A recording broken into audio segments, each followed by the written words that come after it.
परमं पवित्रम् प्रजापतेर्यत्सहजं पुरस्तात् आयुष्यमग्रं प्रतिमुञ्च शुभ्रम्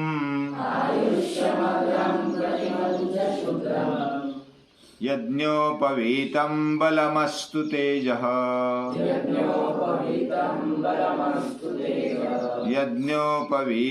बलमस्तु तेजः।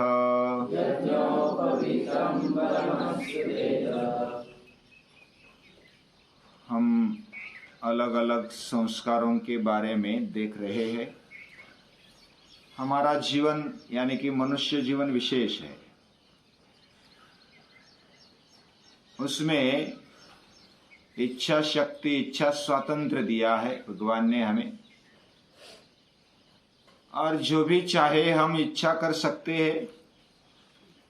और आज की तारीख में हमें मर्यादित शक्ति भी दी हुई है, लेकिन इसको जैसे उपयोग करेंगे या तो भगवान से मांगेंगे तो उतनी शक्ति हमें मिलती जाती है। लेकिन प्रामाणिकता से हम ध्येयनिष्ठ अगर बन जाए तो वह शक्ति मिलती जाती है। लेकिन क्या इच्छा करना, इसके ऊपर हमारे विचार, हमारी भावनाएं, हमारे संस्कार, हमारा चरित्र बनते जाता है। हम क्या इच्छा करते हैं, इसलिए हमारे ऋषि बोलते हैं तन्मे मनः शिव संकल्पमस्तु। हे मन, तेरा शुभ संकल्प हो। यानी हम जब शुभेच्छा करते हैं तो हमारे जीवन विकास की सीढ़ियां हम चढ़ने लगते हैं। स्टेप बाय स्टेप हम आगे बढ़ते हैं जब भी शुभेच्छा हम करते हैं। लेकिन शुभेच्छा कब होती है? जब हमारा मन और बुद्धि, अंतःकरण निर्मल हो, शुद्ध हो, तब शुभेच्छा निर्माण होती है। नहीं तो अशुभ इच्छा निर्माण होती है। और जैसे भी इच्छा निर्माण हो जाए भगवान पूरी करता है। भगवान कल्प वृक्ष जैसा है। हम इच्छा करेंगे तो भगवान देगा। कोई एक ऐसी कहानी है कि कल्पवृक्ष के नीचे एक आदमी जाता है। उसको पता नहीं होता कि ये कल्पवृक्ष है, लेकिन वो कल्पना सुनी होती है उसने। तो वो एकांत में पूरा बंजर ऐसी जमीन है और उधर ही एक वृक्ष है, उसके नीचे वो धूप में से आया है, प्यास लगी है, भूख लगी है, और उस वृक्ष के नीचे जाता है। भगवान से नमस्कार करता है कि अच्छा हुआ ये वृक्ष मिला, बहुत छाया में बैठने को मिलेगा, शांति मिलेगी।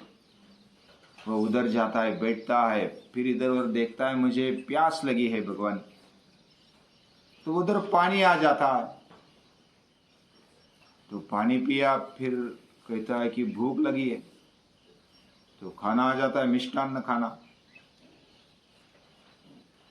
तो वो बोलता है कि अब थोड़ा लेट जाने के लिए बिछाना हो तो अच्छा है। तो बिछाना आ जाता है उधर,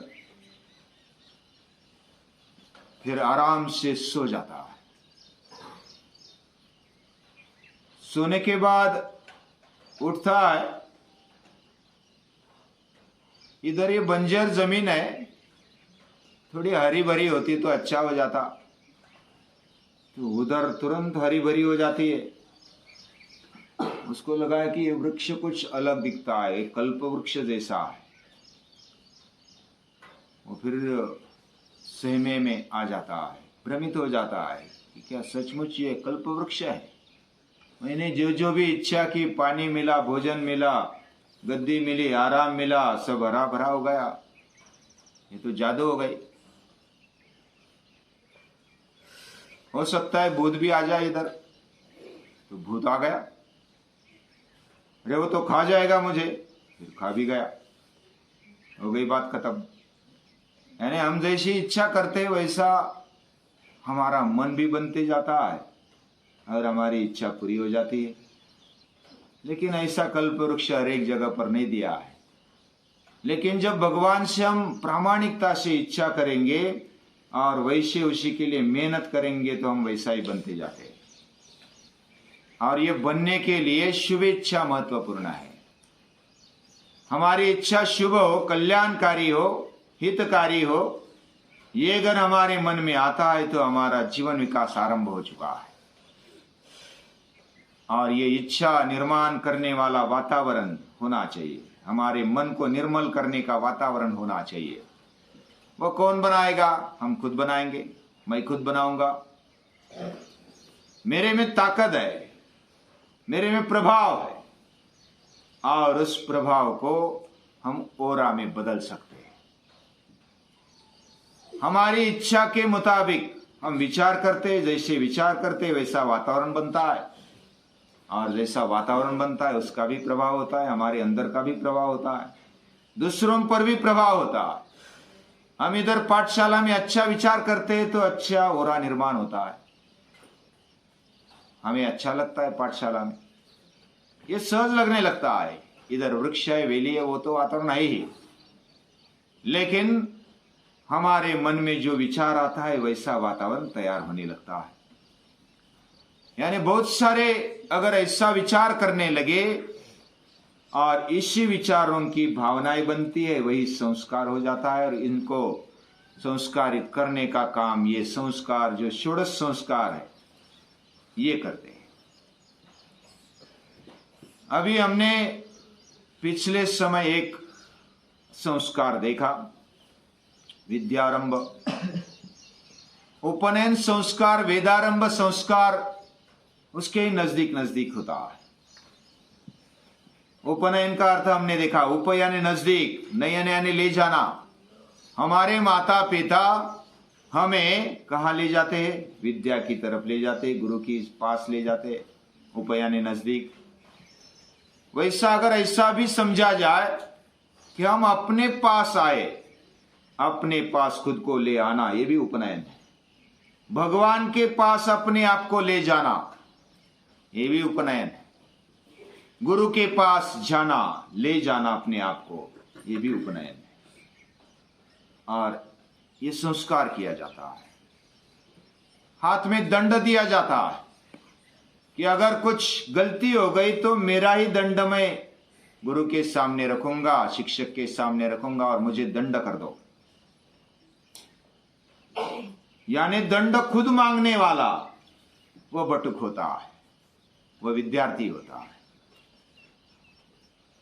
तो माता पिता क्या बोलते हैं और गुरु क्या बोलता है कि तुझे अभी 3 वेदों का अध्ययन करना है, कम से कम वेदत्रय का अध्ययन, और इसका प्रतीक स्वरूप यज्ञोपवीत धारण किया जाता है। यज्ञोपवीत धारण करते समय हर एक धागे पर एक एक देवता का प्राण प्रतिष्ठा की जाती है। हाँ। और उसको अभिमंत्रित करके, उस पर प्राण प्रतिष्ठा करके हमारे मन को और उस डोरे पर, उस छोटी सी धागे पर हम अलग अलग देवताओं का आह्वान करते हुए उधर स्थापित करते हैं। ये मन को अच्छाई के तरफ, शुभ संकल्प के तरफ ले जाना है। ये साइकोलॉजी है। हम अपने आप को वैसा बनाए, फिर 3 जो धागे होते हैं उनको इकट्ठा करते हुए ऐसे 9 धागों को 3 धागों में परिवर्तित किया जाता है, और उस पर फिर एक एक वेद की स्थापना की जाती है 3 धागों पर, और फिर तीनों को मिलकर एक गांठ बनाई जाती है, उधर अथर्ववेद की स्थापना की जाती है।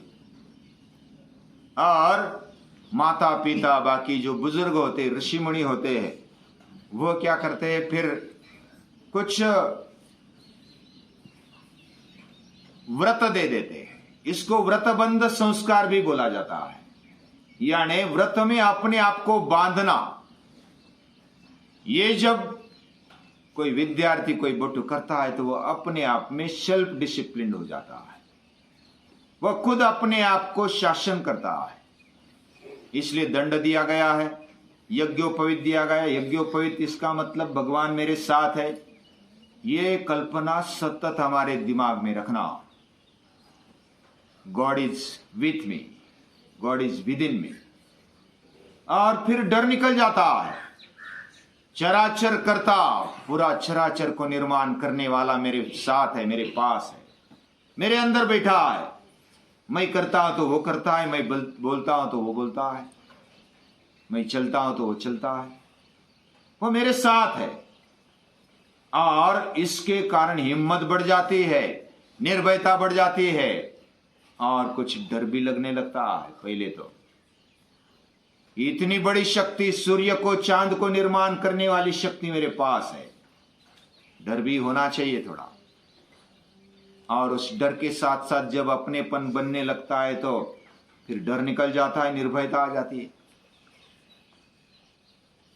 और फिर ऋषि क्या करते हैं कि कम से कम 3 ऋणों से हमें बांध देते हैं। एक होता है देव ऋण। सूर्य का हम पर ऋण है, वो प्रकाश देता है, हमें कोई लाइट देता है, बल्ब जलाता है तो बिल दे देता है हर महीने, ये आपका बिल हो, आप बिल भरो, नहीं तो लाइट कट। सूर्य तो बचपन से लेकर के मरते दम तक लाइट देता रहता है, बिल भेजता है। चांद शीतलता देता रहता है, कभी बिल भेजता है, एयर कंडीशन वाला भी बिल देता है। पृथ्वी इतना सहन करती है, उसने कभी बिल मांगा? पानी इतना बरसता है, इतना सहज हवा हमें मिलती है, क्या कभी बिल दिया? बिल्कुल नहीं। यानी इस प्रकार जो भी देव है, देवता है, वो हमें बहुत कुछ देते हैं। उनके प्रति हमारे मन में कृतज्ञता की भावना होनी चाहिए, और उनके उपकार है हम पर। जिन उपकारों को चुकाया नहीं जा सकता उसको ऋण बोला जाता है। लेकिन ऋण हमेशा हमारे हृदय में, मन में रहता है। उनके प्रति कितना भी किया जाए तो कम है, क्योंकि पूरा जीवन ही उनका है। तत्कारणात् न त्वया बिना, तेरे कारण ही सब कुछ, तेरे बिना कुछ नहीं। इसलिए देवऋण मानना चाहिए, वही मनुष्य है। दूसरा है पितृऋण। हमारे पूर्वजों ने जो वारसा दिया है हमें, जो संस्कृति दी है, जो संस्कार दिए, उसको आगे बढ़ाना, तो ये पितृऋण है। हमारे पूर्वजों का जो भी वारसा है, जो भी अच्छी बात है, उसको आगे बढ़ाना, अपने कंधे पर लेकर आगे बढ़ाना, आगे ले जाना, तो ये पितृऋण के द्वारा चुकाया जाता है। अलग अलग ऋषि हुए, संत हुए, महापुरुष हुए, उनको याद करना, और उनके लिए हमारा बलिदान भी देना पड़े तो देना। तीसरा ऋण होता है वह ऋषि ऋण माना जाता है। पितृ ऋण, ऋषि ऋण। ऋषि भी हमारे पूर्वज है। ऋष्यति दर्शति दर्शयति संसार पारम। संसार पार, संसार के उस पार जो देखते हैं उनको ऋषि बोला जाता है। उन्होंने हमें ध्येयनिष्ठ बनाया, हमें दिशा युक्त बनाया, हमारे जीवन में संस्कारों का सिंचन करते रहे। अलग अलग भगवान से के साथ जुड़कर उन्होंने जो भी पाया, जो भी मिला हो हमारे सामने रखा वेदों के रूप में। ऋषया मंत्र द्रष्टारा न तो करता रहा। तो हमारे मन में, हमारे अंतःकरण में देवऋण, पितृऋण और ऋषि ऋण होना चाहिए। और भी दो ऋण जोड़े जाते हैं, एक है मनुष्य ऋण और 5वां है भूत ऋण। भूत यानी प्राणी मात्रों का भी ऋण है। हम दही खाते हैं तो बैक्टीरिया खा जाते हैं, उनका बलिदान हो जाता है हमारे अंदर, लेकिन हमें शक्ति देने वाले वो बैक्टीरिया होते, हमें ऊर्जा देने वाले होते, वो बलिदान दे देते, लेकिन हमारे लिए वो जीवन देने वाले। उनके प्रति ऋण व्यक्त करना चाहिए। छोटे से बैक्टीरिया से लेकर के पशु, पंछी, प्राणी, ये पूरी जो सृष्टि है उसको भूत बोलते हैं। भूत यानी निर्माण जो हुई है वो भूत, भू भव भूत। ये प्राणी मात्रों का ऋण है हम पर। और इसलिए जो गाय का, बैल का हम कष्ट लेते हैं, दूध पीते हैं, इनके ऋण है और मनुष्यों का भी ऋण है। समाज में हम रहते, कोई हमें चलते चलते मार नहीं देता। बचपन में अगर किसी ने मार दिया होता तो हम जी नहीं पाते, एक लगा दी होती तो हम जी पाते, छोटे होते तो। हम जी रहे हैं, इसका मतलब समाज का ऋण है। समाज हमें बढ़ाता है, भले वो कभी कभी निंदा भी करता है, लेकिन निंदा भी हमारे हित के लिए होती है। हमारी गलतियों को सुधारने के लिए निंदा होती है, कभी स्तुति भी करते, लेकिन हमें संभालते हैं। ये मनुष्य ऋण है। ऐसे अलग अलग ऋणों से ऋषि हमें बताते, गुरु हमें बताते, शिक्षक बताते। और हमारे पास, हमारे साथ भगवान है, 24 घंटे भगवान है। और ये यज्ञोपवीत को धारण किया जाता है, गायत्री मंत्र बोला जाता है धारण करते वक्त। कोई 11 बार, कोई 21 बार, कोई 111 बार, ऐसा गायत्री मंत्र बोल के कुछ विधि किया जाता है। अलग अलग धागे पर वो प्रतिष्ठापना की जाती है 9 देवताओं की। और सभी देव मेरे पास है, मैं उनसे अलग नहीं हूं, वो मेरे साथ है, तो हिम्मत बढ़ जाती है। तो इस प्रकार उपनयन संस्कार होकर के वेदारंभ किया जाता है और पढ़ाई शुरू हो जाती है। व्रत लेकर के ब्रह्मचर्य का पालन करते हुए, तप करते हुए और सेवा भाव रखते हुए विद्या ग्रहण की जाती है। विद्या देने वाला ऐसा नहीं समझता कि मैं विद्या दे रहा हूं, लेने वाला भी ऐसा नहीं समझता कि मैं ले रहा हूं। बस एक दूसरे में वो ज्ञान परायण है और ज्ञान उनकी सेवा परायण है। विद्या ग्रहण करने वाले दोनों है और दोनों का ज्ञान सेवा परायण है। दोनों संस्कृति के लिए, देश के लिए और भगवान के लिए वो सेवा देते हैं।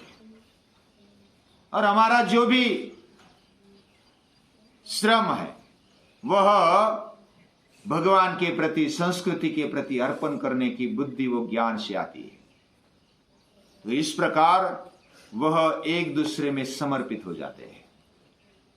तो ये उपनयन संस्कार से, वेदारंभ से हमारे जीवन में ज्ञान आने लगता है और उस ज्ञान का परिणाम सेवा में, विनम्रता में। विद्या ददाति विनयम, विद्या विनय देती है और विनय से विद्या भी मिलती है। ये दोनों है।